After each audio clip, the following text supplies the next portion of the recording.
É isso aí, está entrando no ar mais uma edição do programa Sem Limites pela Rede Gênesis de Televisão, pelo nosso canal do YouTube, o semlimites.tv, e também pela Rádio Sara Brasil FM para você de São Paulo. Hoje nós vamos dar continuidade com o Bispo Hugo, com o tema Jesus está voltando. E aí? Muito conhecimento, né? Muita sabedoria. Então, quero chamar a nossa vinheta e logo depois a gente já continua o papo aqui com o Bispo Hugo.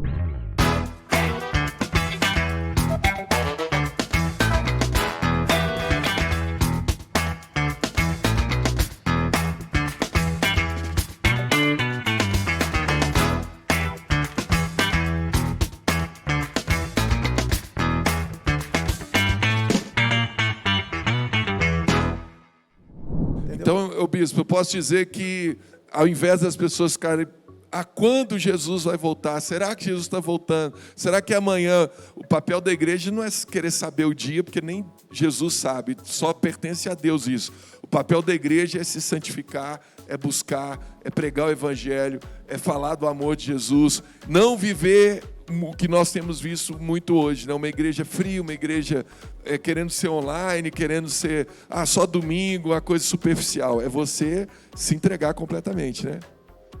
Eu não tenho dúvida disso, né? Eu creio que a atitude primeiro, você tem que preparar a igreja para não ser enganada. Como? Bíblia. Tem que ter um avivamento da Bíblia na igreja. As pessoas têm que voltar para a Bíblia, ler mais a Bíblia, meditar mais na Bíblia, entender a ortodoxia da fé. Por que cremos que Jesus morreu na cruz, sangrou? Por que teve derramamento de sangue? Por que ele morreu e ressuscitou o terceiro dia? Existem provas que Jesus existiu? Existem provas de que ele foi ressuscitado? O que os historiadores dizem? Nós temos que estar municiados, preparados para defender a nossa fé. Nós temos que estar muito calçados, porque o engano virá para desestruturar o que pregamos. Então o falso profeta, ele prega algo parecido com a palavra, mas não é a palavra. Então o falso profeta, ele quer roubar as bases das nossas crenças, que é Jesus crucificado, Jesus ressurreto.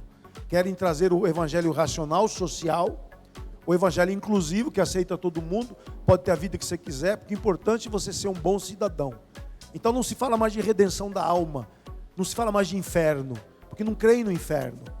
Exatamente. Entendeu? Isso. Fala, Camille. Camille está doido para perguntar ali. Eu tenho que perguntar um negócio aqui, bispo, que eu acho que muitos crentes devem ficar pensando e imaginando e se perguntando também, bispo, no arrebatamento, as pessoas vão, sumir, desaparecer, igual a gente vê nos filmes, naquelas coisas. Toda a gente viu no filme, né? Vários filmes que mostram, e desenhos. Tem aí entra numa questão que é o que a gente teria que gastar mais uma meia hora aqui, né, bispo, para falar das teorias, né, dos pré-milenismos, dos pós-milenismos. Mas o arrebatamento para todo mundo é um só. 1 Coríntios 15... mas as pessoas vão sumir assim do nada, bispo? Olha só, 1 Coríntios 15 fala que no abrir e fechar de olhos nós seremos transformados, não arrebatados. Então, aquela música que a gente canta, do abrir e fechar de olhos arrebatado, não está na Bíblia. Ao transformado. Ao transformado. O nosso corpo vai ser transformado no abrir e fechar de olhos. O arrebatamento, a gente vai ouvir a trombeta, a gente vai ver mortos ressuscitando. Então, muitos sinais acontecerão antes do arrebatamento. Então, não vai ser uma coisa surpreendente. Vai ser algo meio que a gente vai estar percebendo que vai estar acontecendo. Agora, vai ser um desaparecer de pessoas? Eu não sei te dizer. Aquilo é uma suposição, é uma hipótese, porque a Bíblia não fala sobre isso. Porque o texto que se usa é um será tomado e outro será deixado. Só que o termo tomado e deixado ali é no sentido contrário que é interpretado. Tomado pela tribulação. E um será deixado. Então esse é o termo no grego ali. Então, teologicamente, usar aqueles textos para arrebatado, para tomado, na verdade, tomado no sentido de sofrer a tribulação. Então, isso que a gente vê não tem nada a ver, né, bispo? Então, pronto, gente, eu tenho certeza que muita gente tinha essa dúvida, porque a gente vê isso por aí. Então, o bispo acabou de explicar. Mas eu quero dizer que eu não sei dizer se será assim. Não, você explicou muito bem agora. Pode ser. Tudo importante a gente dizer isso aqui, né, bispo? Muita coisa em relação à escatologia, a Bíblia nos dá direito a fazer várias interpretações. Não quer dizer que uma está certa e outra está errada. A gente não sabe qual que é a certa e qual que é a errada, né? Porque tem lugar que fala que a igreja vai ser arrebatada antes da tribulação, tem lugar que fala que não, é depois. Então, assim, explica um pouco isso aí, Bispo. Vai lá, acho que nós vamos ter que entrar nesse tema aí, não vai ter jeito. A questão do arrebatamento, que é uma promessa, está lá em 1 Tessalonicenses capítulo 4, que ali diz claramente que haverá uma sequência, né? A palavra de ordem, a trombeta tocando, e aí os mortos ressuscitam primeiro, e aí nós nos encontraremos com Jesus nos ares, não é mesmo? O arrebatamento, ele é interpretado como, dependendo da maneira que você interpreta, vamos dizer assim, não somente os últimos dias, mas a própria escatologia. Por exemplo, se você pega a igreja antiga acreditava que nós iríamos passar pela tribulação, que são os últimos 7 anos de tribulação. Então, até 1800, até o século XIX, nós estamos falando aí de 1800 anos de história de igreja, onde toda a igreja sempre acreditou que iria passar pela tribulação. A partir de 1800, com principalmente o surgimento de teólogos, e um dos principais dele foi Derby, que ele trouxe uma nova visão de Daniel 9:27, fazendo uma releitura da história. Aí vem o dispensacionalismo, que olha para a história e vê Deus interferindo na humanidade por dispensações. Então nós estaríamos hoje na dispensação da graça, antes do milênio, que é a última dispensação.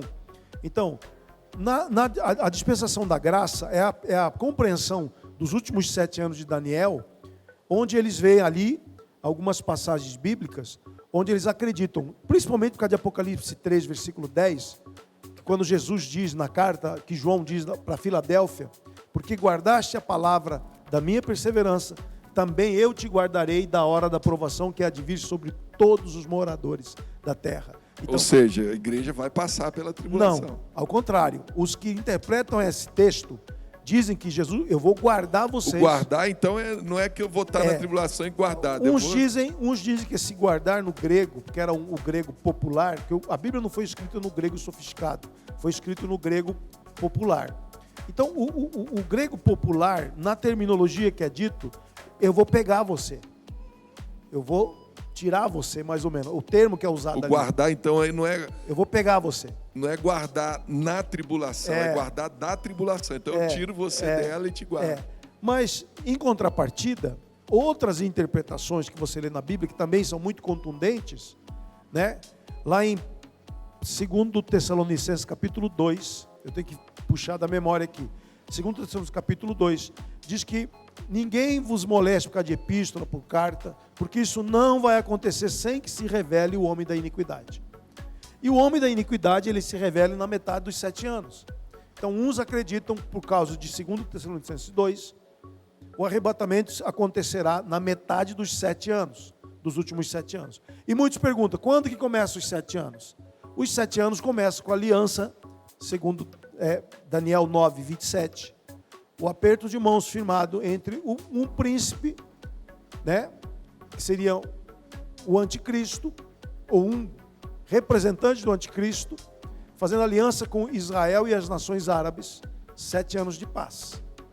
Então, 7 anos de paz, né, será o start para os últimos 7 anos. E esses 7 anos são 7 anos literais, 365 dias? Boa pergunta.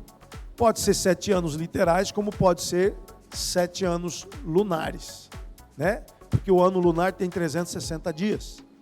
E nós vivemos em 365 dias. Então, muitos entendem que, e a maioria... mas aí é 5 dias de diferença 35 dias. É pouca 7 diferença. vezes 5 seria 35 dias de diferença em 7 anos. Em 7 anos. Então daria 6 anos e 11 meses, mais ou menos. Então, Bispo, mas aí se for literal, a gente não acaba sabendo quando Jesus vai voltar, e aí a Bíblia não fala que... Todos os apóstolos, inclusive Paulo, acreditavam que eles iriam ser arrebatados. Tanto que 1 Tessalonicenses 4, ele diz, nós os que ficarmos para a vinda do Senhor. Paulo acreditava que ele seria arrebatado. Então, essa é uma passagem que mostra Ele acreditava que Jesus voltaria naquela A geração. crença da eminência da volta já era dos apóstolos. Então, Jesus pode voltar hoje, já era uma expectativa dos apóstolos. Então, não era uma... Hoje os teólogos dizem assim, não, mas a eminência não pode ser... Não, os apóstolos diziam, Jesus pode voltar. Então, na verdade, quanto mais eu estudo, menos eu sei. Então, eu sempre digo que nós temos que... Eu acredito, Bispo, que Deus fez questão de deixar assim mesmo para não... Porque senão é o que Jesus fala, se a gente soubesse a hora que o ladrão ia entrar, a gente ia se preparar só para aquele momento ali, né? Então, a gente precisa estar preparado o tempo todo, né? E outra, estar preparado, eu acho que não é nenhuma questão de, Jesus vai voltar, eu vou me preparar. Eu creio que viver a vida cristã é perfeito, é bom e é agradável. Não tem nada melhor. É o melhor estilo de vida que eu posso ter para o meu casamento, para a criação dos meus filhos, para as empresas, para as igrejas. Viver a vida cristã é um grande presente. Eu vi uma frase hoje, a melhor decisão da vida é entregá-la a Jesus, a maior alegria da vida é viver com Jesus e a maior sabedoria da vida é obedecer a Jesus, né? Então, perfeito. Vale a pena, né? Perfeito. E concluindo, eu creio que o arrebatamento, que é algo que a gente sabe que o corpo será transformado, tem teólogo, para você ter uma ideia, que acredita que como Jesus ficou 40 dias na terra, tem teólogo, viu, Bispo Camille? 40 dias no deserto? Não, Jesus ficou 40 dias na terra, depois de ser ressuscitado. Depois de ressuscitar, tá. Ele andou, ele comeu, sim. Ele reuniu. 40 dias ele ficou, aí ele foi embora, mais 10 dias veio o Pentecostes. Tem teólogo para tudo, mas... não sei se ele está certo, se ele está errado. Ele diz, poxa, se Jesus ficou, por que ele ficou? Então nós ficamos olhando para isso que vai acontecer, nós seremos transformados e arrebatados? É uma pergunta. É o que todo mundo acredita. Por isso que tem a música lá, né? Não abrir e fechar de olhos. Como é que é a música? Você que é bom para cantar, eu não. Eu? Né? Então, na verdade, essa coisa do abrir e fechar de olhos é uma coisa cultural, não é bíblica. Porque a Bíblia, em 1 Coríntios 15, fala que a transformação é no abrir e fechar de olhos. O arrebatamento pode acontecer depois. Pode ser, mas é estranho você pensar, eu vou estar com o corpo glorificado, vou estar já ressuscitado, né? Já estou transformado, porque aqueles que saíram dos sepulcros quando Jesus morreu, eles andaram eles passearam, as pessoas viram. Ô bispo, quando a gente foi para Israel, você sabe, você já teve Israel várias vezes, tem lá, né, o cemitério lá na frente, tem a questão da porta, que Jesus, né, eles esperam que Jesus entre por aquele lugar, passe por aquela porta, mas tem toda aquela questão que eles não querem que Jesus passe por ali, porque por isso colocaram o cemitério na frente. Os judeus fizeram o cemitério em frente à porta dourada, né, que é a porta que Jesus entrou. O Islã que fez. Não, mas os judeus também. O Islã está na frente e os judeus do lado. Não sabia. Os judeus é porque eles querem ser os primeiros a serem arrebatados, a ressuscitados. E os islâmicos para que Jesus não passe por ali, porque o profeta não pode passar onde tem morto. Então é uma briga ali para que... E a porta dourada está fechada, né? Hoje ela é de concreto para que Jesus não possa entrar, porque na volta ele entraria novamente. Na direção do templo, né? Ela fica na direção do templo. Ela é a porta das ovelhas, vamos dizer assim, né? A porta de entrada. Então, como que é essa questão aí, bispo? Realmente, como é que ficam essas duas questões? Eles acreditam numa coisa, os judeus em outra. Como que a gente fundamenta todo esse um jeito, o outro do outro? É o que eu falei, são os dois sistemas, né, viu? O diabo trabalhando ali para tirar o máximo de gente possível do céu e a igreja para levar o máximo possível, né? Quando a gente vai estudar a questão do arrebatamento, o que você percebe? Você percebe que é um fato, vai acontecer. A questão toda é porque quando Jesus diz que nós teremos 2 momentos antes do Armagedon. Quais são os 2 momentos pré-Armagedon? A tribunal de Cristo, onde todos nós vamos prestar conta. O tribunal de Cristo não é um tribunal de salvação, é o tribunal de prestar conta do que eu fiz com o meu corpo, para receber galardão. Né? Então, esse tribunal, nós vamos ter que comparecer diante dele. E as bodas do Cordeiro. São 2 momentos, né? Que... Isso aí não tem dúvida. Pois é. Os 2 vão acontecer. Pois é. Então... Uma coisa importante que também, bicho, desculpa te interromper, guarda isso aí, não esquece não, pelo amor de Deus, que isso é importantíssimo. Mas o que vai acontecer está claro.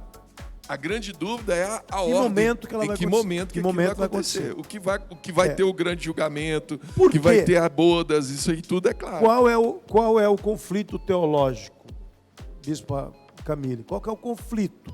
É o seguinte: se a proposta de Deus para Israel não existe mais, então tudo que se refere a resgate é para a igreja de Jesus. Então, os pós-tribulacionistas, eles entendem que a proposta é para a igreja. Então, não há mais, se Israel quiser se converter, terá que se converter por livre e espontânea vontade, escolhendo Jesus como Senhor e Salvador também. Outra linha teológica, que é a linha derbiana, lá do século XIX, entende que a igreja terá como o momento de preparação para ser arrebatada o princípio das dores, que é mais ou menos o que nós estamos vivendo hoje. Nós já vivemos hoje um ambiente muito parecido, se não for o princípio das dores, é parente. É primo irmão, é meio gêmeo, é parecido demais. Vai ser pior ainda, Bispão, do que a gente já tem visto. Vai ser mais triste, mais Tendência feio. é igual a Dilma falou, né? Dias piores virão. Então nós estamos vivendo hoje o princípio das dores. Então a igreja está sendo peneirada, porque o amor de muito vai se esfriar, Jesus já dizia. Então muitos interpretam que esse é o momento da igreja ser tratada para ser arrebatada. Aí você tem a visão de que Deus não desistiu de Israel. Deus não desistiu de Israel. Deus não vai abrir mão de resgatar Israel. Eu acredito nessa visão aí. E como Deus vai trabalhar com Israel, Deus precisará do tempo de resgate para Israel. Por isso que esses últimos 7 anos, os que acreditam que a igreja vai ser tomada antes, acreditam que vai ser um trato entre Deus e Israel. Então vai ser o momento onde Deus vai permitir que Israel seja enganada por 3 anos e meio, porque o que a Bíblia dá a entender é que Israel faz uma aliança com o anticristo, e até a metade dos 7 anos, 3 anos e meio, vai ser restaurado o templo, vai ser restaurado o sacrifício. E aí o anticristo, na metade dos 3 anos e meio, ele se revela como anticristo, porque ele começa a falar contra o Deus de Israel. Aí Israel rompe com ele, e ele começa, aí ele entra em guerra com Israel. Seria mais ou menos, Bispo, aqui eu estou viajando já, viu? Mas eu acho que tem muita gente que pode ter essa pergunta, né? Eles creriam em Jesus como Messias na segunda vinda dele, eles não creram na primeira, e aí iriam crer na segunda vinda? Porque a Bíblia fala, se você ler Apocalipse, você vê que anjos pregam o evangelho. Anjos. Ali é estranho, porque como é que anjo prega o evangelho? E também os 144 mil, que serão os castos, né, os homens que serão separados, 12 mil de cada tribo. E ali, se não me engano, a tribo de Gade fica fora, né?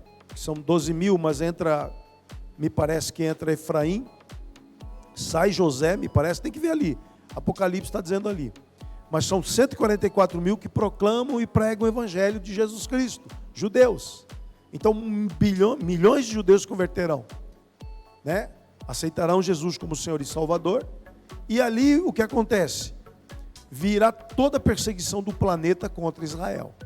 Então, o Vale do Armagedon é a batalha final, onde Israel estará cercado, pronto para ser aniquilado por todas as nações, liderados pelo anticristo, pelo falso profeta, e aí virá Jesus nos ares. Então, os pós-tribulacionistas acreditam que o arrebatamento acontecerá imediatamente antes do Armagedon, né? Só que aí os mid e os pós, mas quando que vai ser celebrada? As bodas e o tribunal de Cristo. A conta não fecha, né? Não fecha. Então tem muitos conflitos, né? E os conflitos são legítimos em todos os lados. Mas por isso que eu digo, né? Quando nós olhamos e eu vejo que o sinal dos tempos foi o restabelecimento da nação de Israel. Na Guerra dos 6 Dias, nós temos testemunhos de soldados israelenses que foram salvos por anjos. Milagrosamente, eles testemunham que é uma nação diferente, não se nega. Isso aí. Entendeu? Que é um povo protegido de alguma forma por Deus, é difícil negar. Então, realmente, é muito polêmico. Por isso que eu digo para você, quanto mais estudo, eu chego à conclusão... Falando em polêmica, eu não né, sei bispo? Sobre essa questão de anjos. Tem pessoas que acreditam sim nos anjos e outras não acreditam. Né? Como que a gente pode explicar, né, para as pessoas que estão assistindo sobre isso que o Senhor, né, Deus fala na Bíblia, né? A palavra de Deus fala sobre os anjos, que mandaria os anjos, né, guerreiros, né, pelejam, Deus levanta um muro de fogo ao nosso redor, os anjos pelejam a nossa batalha. Mas muitas pessoas ainda não acreditam. Como que a gente pode falar sobre isso? O senhor mesmo falou na igreja, né, que o senhor viu, durante o culto, o senhor viu um anjo dentro da igreja. Falei, meu Deus, isso é muito forte. Então, assim, as pessoas, às vezes, elas ficam meio incrédulas em relação a isso. Mas a gente sabe que isso é verdade, isso é verdadeiro, porque primeiro está na palavra de Deus. Mas como a gente pode colocar isso dentro do nosso contexto que a gente está falando aqui, para as pessoas entenderem? Eu creio que nos últimos dias os anjos vão ter papel preponderante na igreja. Por que eu digo isso? Porque a voz do arrebatamento será a voz do arcanjo, né? A palavra de ordem, a voz, a trombeta. Então, os anjos são seres descritos na Bíblia. Inclusive, Pedro foi solto por um anjo. Preso, ele estava preso, escoltado, dormindo do lado, né, entre dois guardas. E o anjo foi lá, solta ele. E ele só vai perceber que foi solto depois que estava fora, do lado de fora da prisão. Então, anjo... Nós estamos falando do período já da igreja. Jesus da igreja. Então, entendeu? Teve a ação do anjo ali. Então, eu creio que anjo faz parte da Bíblia. Ela é mencionada várias vezes na Bíblia. Quando Deus aparece para Abraão, lá nos carvalhais de Manre, né, quando ele está lá se curando da circuncisão, aqueles 3 que aparecem, só um era Deus. E os outros 2 eram escolta do Senhor. Estava escoltado por 2 anjos. Então, anjos são seres muito comuns na Bíblia. Então, quem não crê em anjos, não crê na Bíblia. Eu tive uma experiência quando eu era novo convertido. Eu me converti no Rio de Janeiro e quando a gente voltava do Rio, eu me converti em Niterói e morava no Rio. E nós íamos de carro. E teve nós andávamos num carrinho da minha sogra. Naquele tempo era duro, né? Não tinha carro não. Eu estava no carro da minha sogra, da mãe da Gisela, e acabou a gasolina bem no topo da ponte Rio-Niterói. Ali não tem pedestre. Ali não tinha obra. E o carro parou naquele topo ali, que é a parte onde os navios passam embaixo. Que é um elevado, é tipo um arco, né? E a gente para ali, e os carros passando ali a 120 por hora naquele tempo, a velocidade ali era 110 por hora, não sei como é que é hoje. E sabe aquela coisa dos carros passando ao teu lado? E o carro acabou. Não sei se acabou a gasolina, se ele estragou. Eu sei que quando a gente falou, estava ali naquele desespero, estava cheio o carro de irmãozinho duro. Estava eu, Gisele e mais os irmãos. De repente alguém bate no carro, vai, empurrou nosso carro. O carro pega, a gente não vê nenhum carro parado, não vê obra em lugar nenhum. Aquela pessoa aparece do nada, grita pra gente, empurra o carro pega. Eu estava dirigindo, cadê o cara? Cadê? Vamos agradecer. O cara desapareceu. O cara empurrou o carro. A gente crê na inocência da nossa fé que foi o anjo, né? Mas voltando aqui para a escatologia, né? A gente vai lá para a angiologia e... Aí já muda, né? Bispo, nós temos mais 3 minutos para terminar. E gravamos 2 programas, viu? Já vou te avisar, né? Quem está assistindo agora já é o 2º programa, né? A gente foi direto aqui, gravamos 2 programas seguidos, né? Porque o tema é muito bom, o bispo tem muito conhecimento e tem muita curiosidade, né? Não dá para fazer em 28 minutos. Então, bispão, conclui aí para a gente e deixa um recado aí para o pessoal que está assistindo. Eu creio que o mais importante é a igreja se preparar para esse momento. A igreja tem que preparar seus membros para não serem enganados através de uma teologia radical, alicerçada na Bíblia, na palavra de Deus. A Bíblia é a palavra, ela não contém, ela é a palavra de Deus de Gênesis e Apocalipse. A igreja tem que se preparar para os falsos profetas, revelando como os falsos profetas estão agindo hoje, através da hipergraça, através da missão integral e através da igreja inclusiva. Nós temos que preparar a igreja para isso. Temos que preparar a igreja para não esfriar no seu amor, como programas de avivamento, intensificar vigílias, intensificar orações, intensificar o momento do altar. Leitura da Bíblia. Que é o primeiro ponto, né? Que é preparar a igreja para não ser enganada. É Bíblia, muita Bíblia. E muita oração, muita. Quanto mais oração, mais intensidade. Levar as pessoas a terem experiências profundas com Deus. Então, e levar a igreja a pregar o Evangelho, porque é um dos sinais dos últimos dias. Então, aquele que perseverar até o fim, Mateus 24, 13, esse será salvo. Perseverar na palavra, perseverar na oração, perseverar na busca e pregar. E será pregado o Evangelho do Reino. Pregar o Evangelho. Então, a igreja tem que ter novo convertido. O que vai proteger a igreja é novo convertido. O novo convertido nos constrange, o novo convertido nos quebranta o coração, o novo convertido nos volta ao primeiro amor. Então, eu creio que esse é o alerta para a igreja de Jesus dos nossos dias. Maravilha. Olha aí, gente, quanto conhecimento, né? Quanta sabedoria. Bispo, deixa aí o seu contato. O senhor também faz um podcast, né? Conta aí, fala um pouquinho aí. Fazemos Faz a propaganda da igreja lá da Zona Norte, fala o endereço. Zona Norte, Voluntários da Pátria, 3306, uma rua muito conhecida na Zona Norte, né? São Paulo, lembrando São Paulo, que é Santana, São Paulo. E no Instagram, bp.ugo. BP de bispo, né? B de bola, P de pato. bp.ugo, meu Instagram. E o YouTube é o Sara Zona Norte.